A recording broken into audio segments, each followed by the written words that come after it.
este nuevo episodio de Hitos de la Historia. Recuerden que pueden verlo o escucharlo a través de nuestras plataformas.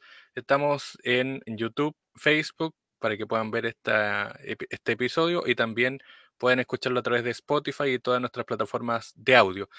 Como siempre, le damos la bienvenida y hoy día vamos a conversar de ciencias, vamos a conversar sobre la vida del recientemente galardonado Premio Nacional de Ciencias Exactas 2023, que nos acompaña hoy día. Ustedes ya lo ven o lo van a escuchar, Jaime San Martín, que es académico, profesor además de ingeniería matemática, investigador, y hoy día, como decíamos, nuestro invitado para hablar sobre el premio, obviamente, pero con la excusa de conversar sobre su trayectoria y otros temas. ¿Cómo está, Jaime? Bienvenido. Hola, Armando, muchas gracias por la invitación, así que encantado de estar en este espacio. Bueno, Santiago, 24 de diciembre del 59, el nacimiento de Jaime San Martino, ¿no? Así dicen, sí, 24 dicen. En el Barro Luco. Así es. ¿Cómo fue esa infancia antes de ir ya a la carrera profesional? Me interesa conocer más de la persona de Jaime San Martín. ¿Cómo llegó finalmente a las matemáticas, a la ciencia, a interesarse también por la tecnología? ¿Qué es lo que vino previo a eso? A ver, yo nací en el seno de una familia de refugiados españoles eh, que se instalaron en el barrio San Joaquín actualmente, eh, donde sigo viviendo ahí, en el taller que construyeron mis padres y qué sé yo. Así que me crecí entre máquinas. Mi padre y mi madre tenían mucha habilidad con las manos, con crear cosas. Siempre estuve expuesto, no sé, mi padre hacía muchos dibujos para diseñar piezas, etc. Así que el mundo material siempre fue muy potente en mi vida. Tuve la suerte de ingresar a un muy buen colegio, que es el Instituto Miguel Don Prado. En aquella época era privado, así que debe haber sido carito para mis padres. Y agradezco ese tremendo esfuerzo. Y tuve muy buena formación. Eh, en lo humanista, en lo científico, muy buenos profesores. Y de ahí, bueno, un profesor mío me dijo, al que quiero mucho y que murió hace muy poco este año, Enrique Méndez, me dijo, entra a la Escuela de Ingeniería de la Chile, porque si no tienes muy claro qué te gusta, si la física, la química, la matemática, etcétera, ahí vas a poder decidir después. En realidad tenía infinitos gustos por la ciencia y por otras cosas que van más allá de la ciencia, por supuesto. Y fue acá donde en realidad nació más bien el gusto por las matemáticas, empecé a entender la lógica de qué significa hacer matemáticas, eh, por qué se aplica tanto, por qué es un lenguaje tan potente, o sea, cosas que no había visto antes. Así que ese es más o menos el derrotero. Y el gusto por las cosas así como los fierros viene desde mi infancia, desde mis padres, esa niñez entre fierros. Mm. Que son otros fierros en todo caso, ¿no? Pero bueno. Bueno, y hay también, me imagino, un cambio con el pasar de los años, un aprendizaje, obviamente está el estudio. ¿Y cómo fueron esos primeros años en la universidad?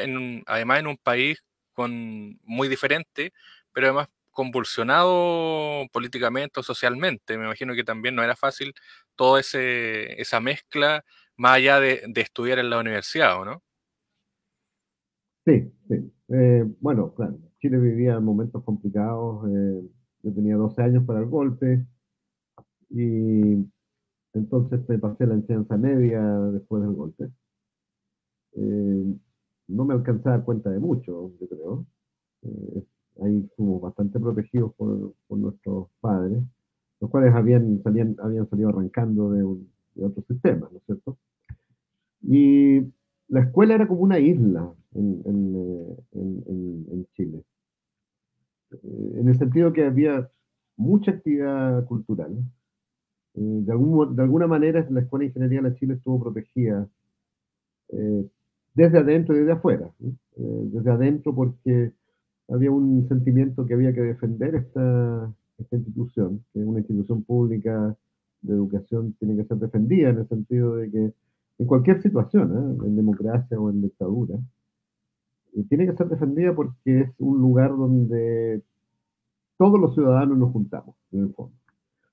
Y un lugar que entonces requiere que los que están y los que no están la defiendan. No es trivial, no es trivial mantener una institución pública de educación con nivel sin esa defensa. ¿Sí? Así que esa defensa era media tácita y entonces era un lugar muy rico en conversación, pasaban muchos historiadores, muchos políticos, muchos poetas, se discutía de ciencia, o sea, era eh, un cambio infinito con respecto a lo que había tenido en educación media y básica, en el sentido de que había una amplitud de pensamiento, una amplitud de personas, o sea, de personas que piensan distinto, muy distinto, y que somos capaces de discutir, de conversar y reconocer que la otra persona tiene parte del argumento correcto y que me convenció. O sea, ese ambiente racional fue muy importante en mi formación. Bueno, y Hablemos, sí. después de los años 80, del 84 en adelante, claro, fue una batalla constante de protestas, pero igual se hacía funcionar, o sea, tomaban controles con bombas lacrimógenas en las calles, o sea, era un ambiente duro, pero que supo mantenerse vivo y abierto. Eso fue muy importante. ¿Qué pasaba con esa mirada? Me imagino entrando a la universidad también estudiando, si no me equivoco, probabilidad, estadística, teoría de la probabilidad. La gente quizás que nos escucha o que nos ve, que no es científico o que no tiene un acercamiento a las matemáticas, me imagino que le cuesta mucho más entender este tipo de investigaciones o de trabajo. ¿Cómo lo llevaba usted a la práctica, por así decirlo? ¿Cómo lo acercaba o lo entendía en ese tiempo para estudiar matemática y ponerlo en práctica después cuando saliera de la universidad? Claro. A ver, los primeros acercamientos que uno tiene con la matemática, al menos en el colegio, tiene que ver con un poco de geometría, con un poco de aritmética, con algo de teoría de números, con teoría de conjuntos, ¿cierto? Pero, y últimamente, según entiendo, en el currículum de la enseñanza media, se enseña algo de estadística, más bien de datos, de cómo extraer información de datos. Mis primeros encuentros con las probabilidades y la estadística no fue en los primeros años, fue más bien tercero o cuarto año. Y entonces uno ya tiene una cierta formación para tratar de entender de qué se trata esto.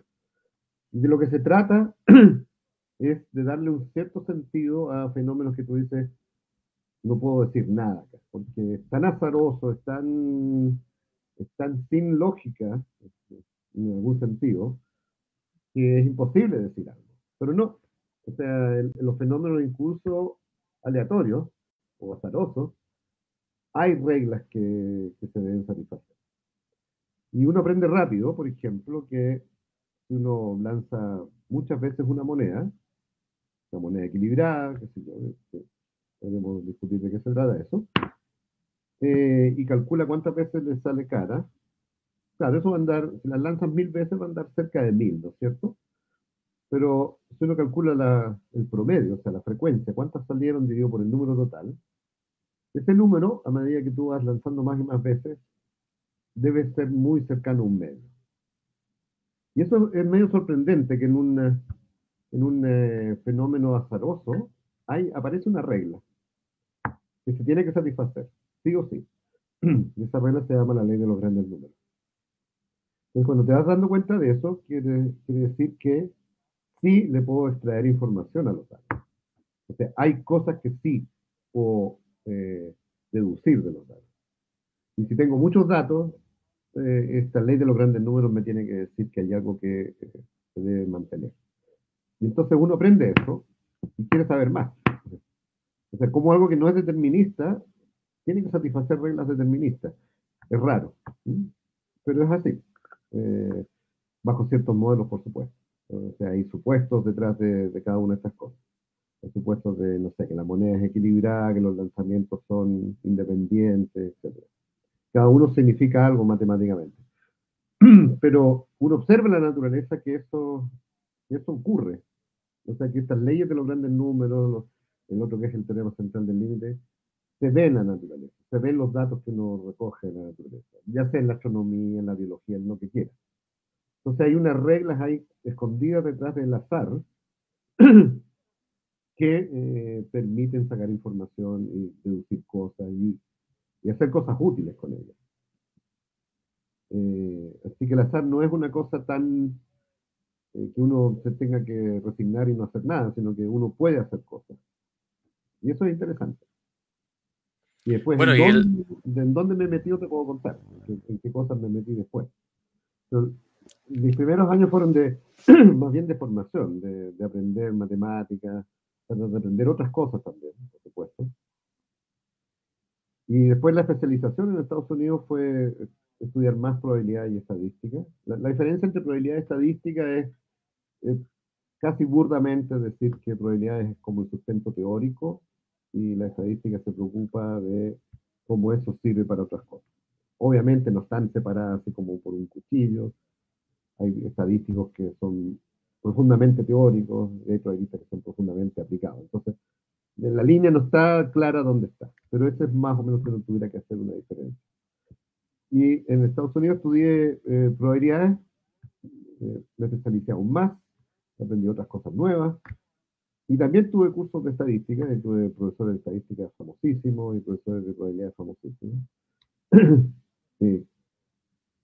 Y volví con ese bagaje a Chile, a formar parte de un equipo que ya estaba en formación antes de que yo saliera. Eh, Entre otras personas estaba Ferrer Martínez, que es un gran científico chileno, y, seguimos trabajando con él durante muchos años en temas que tienen que ver con estadística de datos y, y probabilidades, principalmente probabilidades.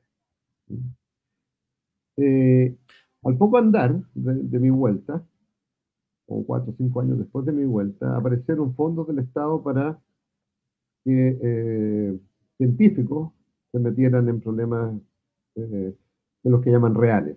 Yo siempre pienso que todos los problemas son reales, pero lo que uno entendería que es un problema real.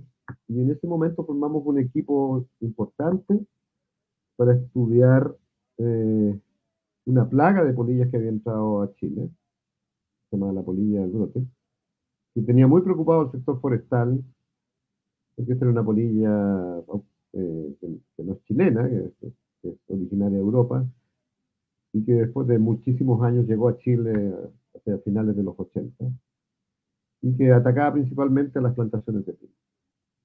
Entonces, ¿cómo podíamos estudiar la evolución de esa plaga? ¿Cómo se podía neutralizar sus efectos? Etcétera.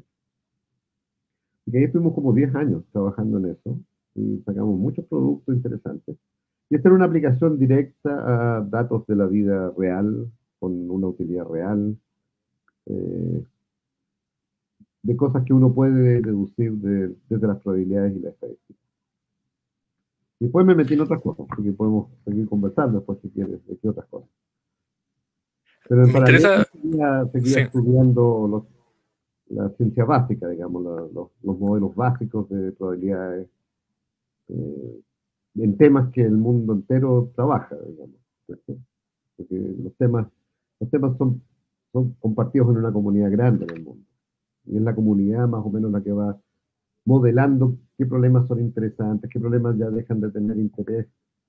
Es como casi todo es lo que hace el ser humano. Hay modas, la comunidad dice qué es lo que es interesante, qué es lo que no es tan interesante ya, etcétera. O sea, las matemáticas no son ajenas a los movimientos como en casi todo, ¿no es cierto? Como en la poesía, la literatura, el arte, filosofía, etcétera. Eh, hay temas que se ponen de moda, temas que desaparecen, vuelven a ser de moda después de cientos de años, qué sé yo.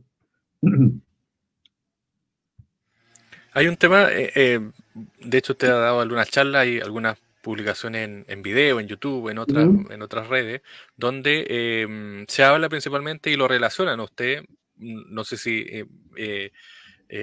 realmente o no, con el tema de la ciencia tecnológica aplicada a los computadores, que es un tema que, de hecho, hoy día en Chile y en el mundo en general es como la realidad. Hace 20 o 30 años atrás era como el futuro. Hoy Mm, día todos estos equipos, todos los proyectos científicos, matemáticos, pasan por máquina y hoy día se ha acuñado este tema de la inteligencia artificial. ¿Cómo fue esos primeros pasos para trabajar con este tipo de, que no sí. son estos computadores tradicionales que uno tiene en la casa o de escritorio, sino que son computadores que hacen lo que antes se hacía manual o lo hacía el ser humano, que era el Claro. cálculo, todo el tema matemático? ¿Cómo inició ahí en ese mundo, por así decirlo? Ya, a ver, un primer paréntesis. Los datos en ciencia y en ingeniería siempre han sido importantes en la historia de la humanidad. Siempre. Las primeras escrituras de la matemática, que más o menos tenemos acceso, provienen del mundo babilónico, o sea, de Mesopotamia, y eran relacionados a la astronomía y a la economía. Tenían que ver con intereses por platas prestadas, tenían que ver con llevar una cierta cuenta de cuántos granos te pasé, etcétera. ¿Sí? O sea, la matemática, desde siempre, desde que tenemos registro, puede ser que antes no, pero desde que tenemos registro, siempre ha estado relacionada con las aplicaciones. Y es el mundo más bien de la Grecia que le da este relieve o esta forma de mirar más teórica, donde las, entre comillas, verdades matemáticas hay que demostrarlas, etc. Así que las dos componentes siempre están. Esta cosa aplicada y esta cosa más abstracta. Y eso es lo que lo hace interesante, que viven los dos mundos. Eh, y los datos siempre han sido importantes en la historia del desarrollo de la ciencia y de la ingeniería. O sea, los avances de astronomía es porque alguien inventó un telescopio. Y eso es un pedazo de metal, de fierro, ¿no es cierto? Y con eso tuviste nuevos datos. Con eso Kepler tuvo nuevos datos. Y con eso pudiste, no sé, realizar teorías sobre cómo se mueven los planetas, etc. Entonces está todo entrelacionado, está todo relacionado. Y los datos siempre han sido importantes y hoy en día los datos son tanto o más importantes que nunca, porque tenemos demasiados datos, tenemos demasiados sensores, cámaras, distintos dispositivos, y entonces eh, a veces, y eso es importante recalcarlo, los desarrollos teóricos acerca de cómo trabajar con estos datos van un poquito más atrás. ¿Sí? Entonces, en algún sentido nos falta teoría para entender mejor qué es lo que está pasando, pero la necesidad del día a día hace que tengo que manejar estos datos, sacar información y usarlos para el beneficio de la humanidad, de la gente, de los ciudadanos. Y también nos dimos cuenta, hace unos 20 años, o un poco más tal vez, que los computadores sin duda iban a ser importantísimos. Los computadores ya eran importantes en los años 50. Los primeros modelos de meteorología fueron corridos en computadores, el descifrar eh, la, ¿cómo se llama esta? Enigma de los alemanes fue descifrado en uno de los primeros computadores eh, construidos. Y por tanto, el desarrollo de los datos y el desarrollo de la computación va juntas. Sin computadores prácticamente no podríamos hacer nada. O sea, podríamos tener todos los datos que quisiéramos. Sin computadores potentes no podríamos sacarle el jugo a eso. Así que eso hizo más o menos crisis en nuestro entorno, en el Centro de Poblamiento Matemático, que a finales del año 2000, en la década del 2000-2010. ¿Por qué hizo crisis? Porque había mucha gente, colaboradores nuestros y nosotros mismos, que necesitábamos ya tener capacidad de cómputo muchísimo más grande que la que uno tiene en un laptop o en un computador de escritorio. Y colegas, no sé, pues de la UFRO, de la Universidad Católica, de la Santa María, etcétera, teníamos formado una especie de red en cómo lo hacíamos para tener un supercomputador. Supercomputadores que ya existían en el mundo, además. O sea, uno miraba la realidad europea, americana, japonesa, a esa época, ya tenían supercomputadores, para la época muy grandes. Y entonces el Estado decidió financiar programas que compraran un supercomputador. Después desarrollaron 4 líneas, pero uno de ellos era la supercomputación. Y hacia finales del 2000, yo diría del 2008, 2009 me parece que fue, logramos ganar un proyecto, nos presentamos 8 universidades, en realidad 7 universidades más REUNA, que es la red universitaria, que es la que provee internet a todas las universidades.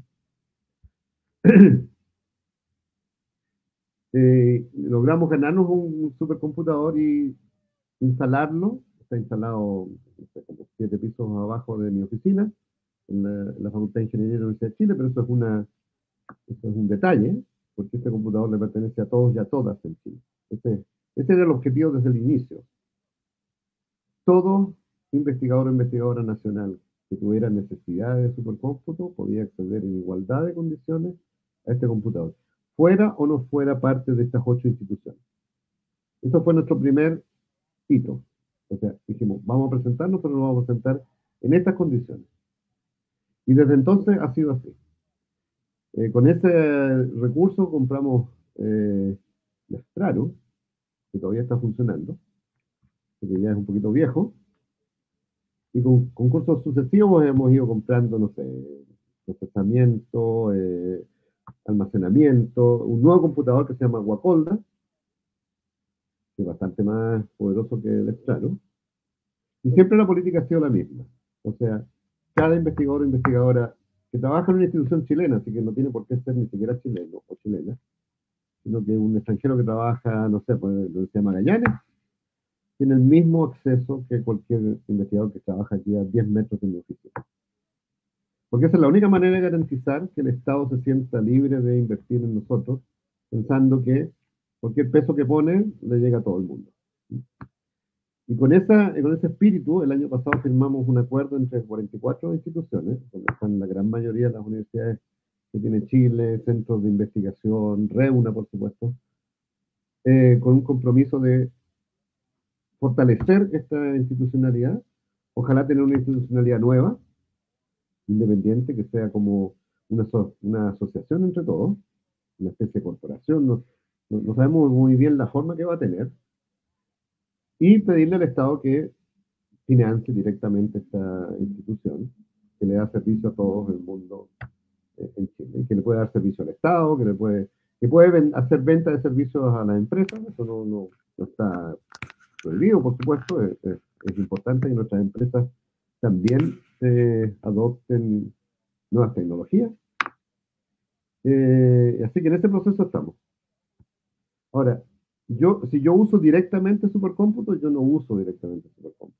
Yo uso mi máquina, hago pequeñas simulaciones, pero trabajo en equipos grandes donde sí hay expertos de supercomputación, que usan algoritmos de inteligencia artificial, algoritmos de muchos tipos, y que finalmente son programados en estos supercomputadores. Entonces yo entiendo muy bien que tener acceso a un supercomputador es una gran ventaja. En muchas áreas del conocimiento hoy en día, que si tú no haces una simulación de gran tamaño, no tienes ninguna posibilidad que ese artículo tuyo sea publicado, ninguna. O sea, si tú no simulaste millones de horas de no sé qué cosa, típicamente en mecánica, en química cuántica, de ciertas moléculas, si tú no lograste simular la molécula durante no sé cuánto tiempo, nadie te lo va a publicar. Y eso requiere principalmente capacidad de supercómputo. Bueno, y así hay muchas áreas donde si tú no tienes una simulación suficientemente robusta, de largo aliento, nadie te va a pescar. En buen chileno. Y eso se da en meteorología, se da en un montón de situaciones. Así que tener acceso a un supercómputo es crucial para la independencia intelectual de Chile. En el mundo, ya la gente a un chileno no le prestan máquina por mucho rato, porque dice, ustedes ya no son pobres. Y en efecto no somos demasiado pobres. Entonces te dicen, bueno, invierta. Si quiere competir, invierta. Y en esto estamos tratando de convencer. Yo creo que hay mucha gente convencida, pero hay que afinar muy bien cómo es esta película. Pero esencialmente es la película que dice, tenemos acceso a una buena capacidad, tampoco hay que volverse loco, donde esa capacidad la usan todos y todas. ¿A qué me refiero no volverse loco? Hoy en día Barcelona es uno de los lugares más importantes en Europa en supercómputo, que es el único centro que tiene España en supercómputo, que está instalado en Barcelona. Todos los españoles se pusieron de acuerdo que vamos a tener un solo gran centro supercómputo y ese va a estar en Barcelona. Está haciendo una inversión de 200 y tantos millones de euros en un supercomputador, con todo lo que viene al lado, que es refrigeración, etcétera. Pero esencialmente se están gastando 200 millones de euros en una máquina. Eso en Chile no tiene ningún sentido. O sea, ni que me regalaran 200 millones de euros, ni de sentido instalar ese computador, porque no se usaría al nivel que debería usar. Lo que necesitamos hoy día es una cosa mucho más pequeña, 5 millones de dólares. Eso es lo que necesitamos. Eso es lo que uno prevé que va a requerir en los próximos 5 años. Más que eso, sería casi botar la plata, en buen chileno. O sea, tenemos necesidad, la necesidad tampoco es infinita. Lo que hay que, sí, es formar más gente, formar más gente, formar más gente. La necesidad va a venir, las aplicaciones van a venir, los beneficios van a venir, pero hay que hacerlo mesurado, paso a paso, invirtiendo lo suficiente, pero no volviéndose loco tampoco, porque no tiene sentido. Bueno, un tema que yo diría es algo que me imagino usted lo ha escuchado o por lo menos se ha conversado desde hace mucho tiempo, que típicamente cuando alguien dice, bueno, queremos ser un país desarrollado, necesitamos ciencia, invertir en ciencia, en tecnología, en etcétera, etcétera. Em, lo decía usted hace poco, no somos un país pobre, es decir, podemos No. gestionar recursos para equipo, pero ¿es falta de apoyo, de financiamiento o es encauzar ciertas líneas, no sé? Trabajar en ciencia astronómica, física, etcétera. No, no sé si me explico. No, Encauzar hacia dónde apuntar, no sé si es eso también es falta de plata, por así decirlo. yo creo que, yo creo que es una mezcla de varias cosas. Primero, en nuestra cultura, eh, es valorada la formación, es valorada la educación, pero no es valorada al nivel que debería ser valorada. O sea, hay un tema de valoración de qué se invierte en educación y qué se invierte en desarrollo científico, cultural en general. O sea, nuestra sociedad no valora, como se valora en otros lugares del mundo, todas estas dimensiones. ¿Sí? Así que hay una reticencia a invertir por eso, yo creo también. Hay una reticencia a invertir porque no creemos que seamos capaces de desarrollar soluciones potentes a nivel nacional de problemas que tenemos los chilenos y chilenas. O sea, es una falta de confianza en nosotros mismos. Pensamos que lo mejor es traer algo resuelto en el mundo e instalarlo y adaptarlo e instalarlo en Chile. Muchas veces eso resuelve el problema, pero muchísimas otras veces no lo resuelve.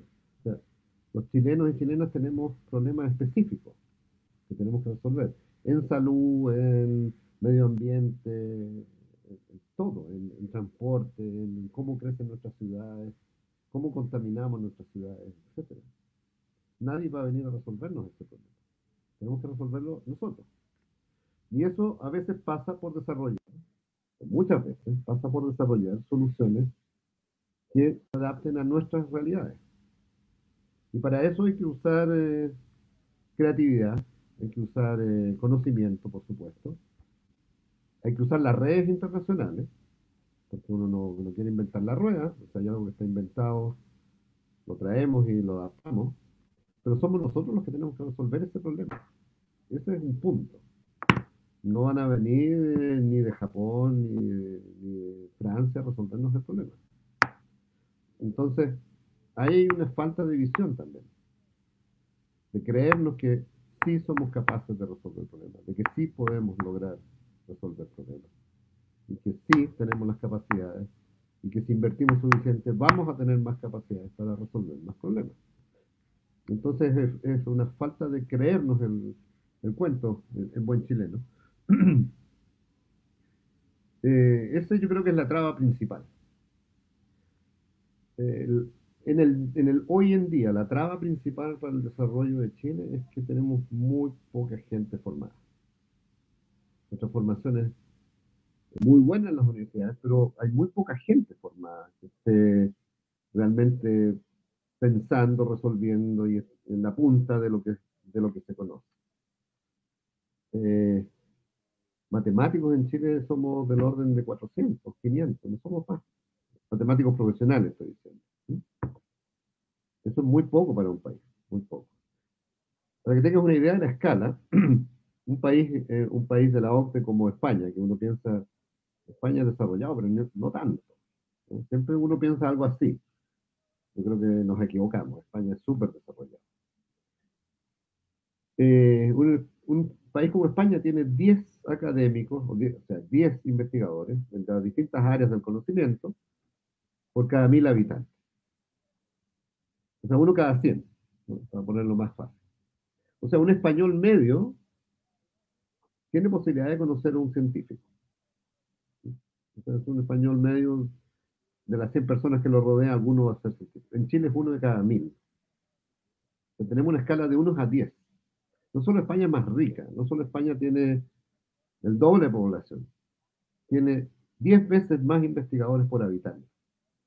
Uno va a ver diferencia en eso. España produce un montón de ciencia y es como el quinto o sexto país del mundo en producción científica. Está entre los 10 primeros seguros. O sea, eso fue una inversión y España no era mucho más desarrollado que Chile en los años 50, en los años 60. Eso ha sido política, eso ha sido inversión. Por supuesto que juega mucho estar en Europa, pero hoy día a la distancia no deberían jugar tanto. Entonces, creernos el cuento que podemos invertir, que no hay que volverse loco en la inversión tampoco, pero hay que invertir suficiente y hay que invertir en gente y hay que invertir en infraestructura y no tenerle miedo que eso va a tener una vuelta. Hay que invertir en educación, sin duda. Nuestra educación es bastante mala. Estoy hablando del promedio, ¿no es cierto? De educación, enseñanza básica y media. ¿Por qué? Porque no le ponemos recursos suficientes, porque nuestros profesores y profesoras no son valorados. La sociedad chilena no tiene hoy en día no tiene ningún valor, porque valoramos el que gana más. O sea, hay una relación 1 a 1 entre quién gana más y quién es más valorado. Con eso, nuestros profesores no van a ser jamás valorados. La única manera es subirle el sueldo, entonces, que hizo Singapur en los años 70. Singapur dijo, los profesores y los ingenieros tienen el mismo sueldo de aquí en adelante. Se acabó. De ahí en adelante la educación en Singapur despegó. O sea, si creemos que la educación es tan importante, hay que meterle plata. Y no basta con arreglar un poquito los colegios. Hay que meterle plata para que los profesores tengan buenas condiciones de trabajo, que ganen bien, que sean respetados. Antes de hacer eso, no vamos a tener nunca una educación muy buena. Bueno, ahí a propósito de esto último, se habla, usted que hemos hablado, bueno, de esta super máquina, de la ciencia, del desarrollo, de la inversión. Hoy día Chile, si uno lo mira, tiene una buena conexión a Internet, o por lo menos tiene buen acceso a Internet, tiene buen acceso a computadores de alta gama, celulares de alta gama, pero no sé si redundar en lo mismo, pero hay futuros si es que solamente tenemos equipos de alta calidad versus aplicación en la vida cotidiana o en la educación. ¿Hay algún futuro o de aquí a mediano y largo plazo hay futuro para Chile si es que solo tenemos dinero para comprar y acceder a equipos versus saber utilizar los equipos, por ejemplo, no sé, para tener mejor educación, etcétera, etcétera? ¿Cómo lo ve? ¿Cómo lo ve usted pensando en que hoy día el mundo cambió radicalmente? Es decir, hoy día, antes, no sé, 50, 100 años atrás, la fuerza humana, la fuerza animal era, o incluso todo este tema de los automóviles y todo lo demás, la revolución industrial cambió el mundo, pero hoy día parece que lo tecnológico va a cambiar el mundo más radicalmente y más rápidamente también. A ver, sí, es importante la infraestructura, pero para mi gusto es más importante los cerebros, o sea, los seres humanos. Chile tiene una capacidad instalada respetable en términos de profesionales en distintas áreas que tienen que ver con la ciencia y la tecnología, desde la ingeniería, etcétera. Eh, no diríamos que nos sobra, pero tenemos buena capacidad instalada. Y hay muchas soluciones que se están creando en Chile, ya sea en las universidades o en pequeñas compañías, etcétera. Y por tanto, yo creo que sí es, el futuro sí es promisorio, pero no necesitamos descuidarnos. O sea, necesitamos invertir más, necesitamos tener mejor infraestructura, porque tampoco tenemos una gran infraestructura. O sea, el computador más potente que tenemos en Chile costará un par de millones de dólares. Y ya viste lo que está invirtiendo Barcelona, 200, o sea, 100 veces más. Pero los argentinos, que están con condiciones económicas más o menos malas, están invirtiendo 5. Ahora, hoy en día, no pasado mañana, hoy en día. Los brasileños tienen 6 o 7 supercomputadores que están lejos de lo que nosotros tenemos. Ellos, por supuesto, son 10 veces más como población, pero su capacidad instalada es muchísimo más mayor que la nuestra. Y así suma y sigue. México también tiene una gran capacidad. Así que no es que estemos en jauja en Chile. O sea, necesitamos invertir más en infraestructura, necesitamos invertir más en recursos humanos también. Pero hoy en día hay muchos grupos que resuelven problemas con mucho ingenio, con mucha creatividad y con conocimiento. Es lo que casi se te ocurra, en agricultura, en la minería, eh, en la energía, en el área que se te ocurra, hay grupos chilenos trabajando con tecnología de punta, que pasa por modelación, pasa por simulaciones, etcétera. Pasa por uso de inteligencia artificial, de todos los algoritmos que todo el mundo usa en el mundo. Así que yo creo que estamos en un buen pie, pero no tenemos que ni dormirnos y tenemos que seguir invirtiendo, y sobre todo invirtiendo en gente también. Bueno, por último, Jaime, estamos hablando con Jaime San Martín, que es académico, profesor, pero además este año recibió el Premio Nacional de Ciencia Exacta. ¿Qué es para usted en lo personal y en lo profesional recibir un premio tan importante? Pero además, ¿hay alguna presión extra siendo premio nacional? Uh -huh. Sí, supongo. A ver, primero este es un premio colectivo más que personal. O sea, es muy difícil que alguien pueda desarrollarse en el mundo actual aislado, sin que le deba nada a nadie, sin que dé nada a nadie. Eso ya no es posible, hace muchos años que no es posible. El primero yo lo tomo como un premio a un equipo. Primero el equipo más cercano, la gente que trabaja en el Centro de Empoderamiento Matemático y el Departamento de Ingeniería Matemática, pero también lo tomo como un premio a la comunidad matemática chilena. La comunidad matemática chilena es una comunidad más o menos joven en Chile. Los primeros desarrollos propios de esta comunidad vienen de los finales de los años 70. Puede ser que antes hubo algunos, sí, pero muy, muy, muy aislado. Pero sistemáticamente ya empieza a finales de los 70, principios de los 80. O sea, esta es una comunidad que, no sé, pues en 40 años ha pasado de que no producía nada a ser una de las comunidades más importantes de Latinoamérica, si no la más importante. O sea, en los números, en ciencias chilenas son muy buenos, y en matemáticas son extraordinarios. Por decirte algo, usando rankings internacionales, que tienen todos los problemas que tienen los rankings. O sea, los rankings no son tan puros tampoco. Pero algo dicen.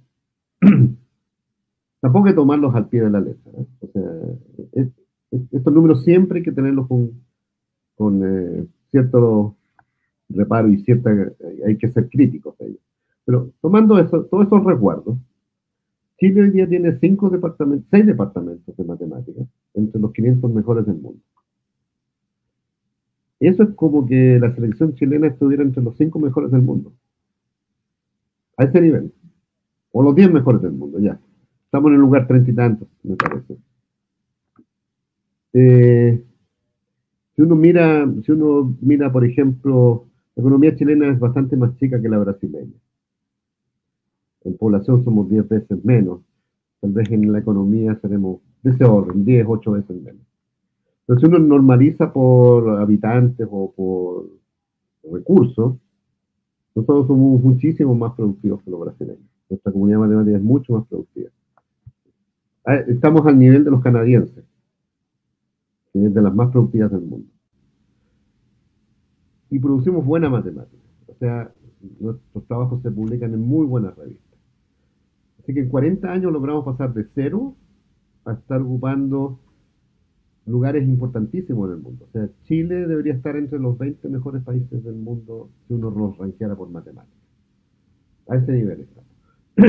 Entonces es un logro fantástico. Y es un logro de toda la comunidad, no puede ser de un individuo, de unos poquitos. Tiene que ser algo que, ¿por qué surgió en Chile? No lo sé.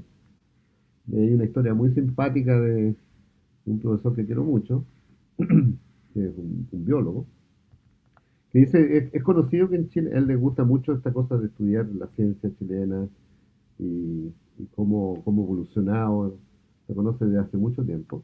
Y él dice, en los últimos 30, 40 años, hay dos ciencias chilenas que se han destacado. La biología tiene mucha historia en Chile, ¿no? Eh, probablemente 50, 100 años por lo menos de historia. No más de 50, seguro que cerca de 100 años. La biología y la medicina. Así que no es sorprendente que la medicina y la biología estén en buen lugar. Pero dice, en los últimos 30, 40 años hay dos ciencias que se han destacado. Una es la astronomía y la otra las matemáticas. Y dice, y la astronomía sabemos por qué, o intuimos por qué.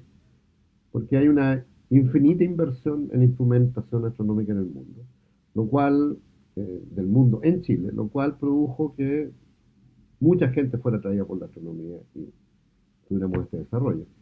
Y con respecto a la matemática dice, no sé por qué.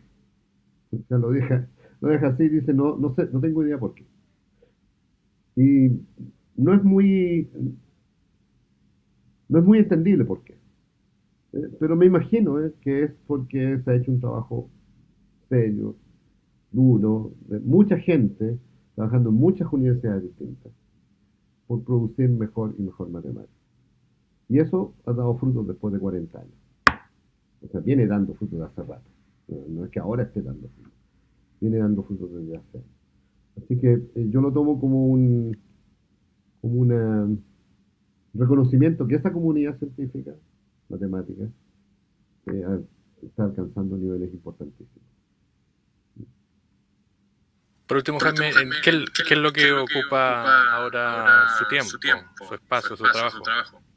Primero hacer clases. Todos los días hago clases, así que en este segundo semestre. Y es un pedazo del trabajo que no solo a mí, sino que mucha gente que hace matemáticas y que trabaja en la universidad le gusta. O sea, hacer clases no es una obligación, sino que es una necesidad.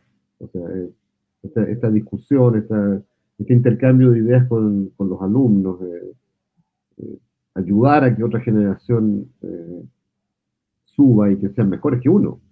Ese es el propósito. Así que hacer clases es algo que me está ocupando harto tiempo. Seguir investigando en algunas cosas.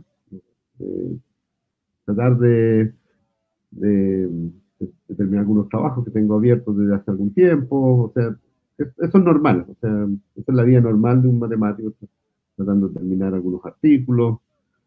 Estoy muy concentrado en esta cosa de tratar de conseguir un supercomputador importante para Chile.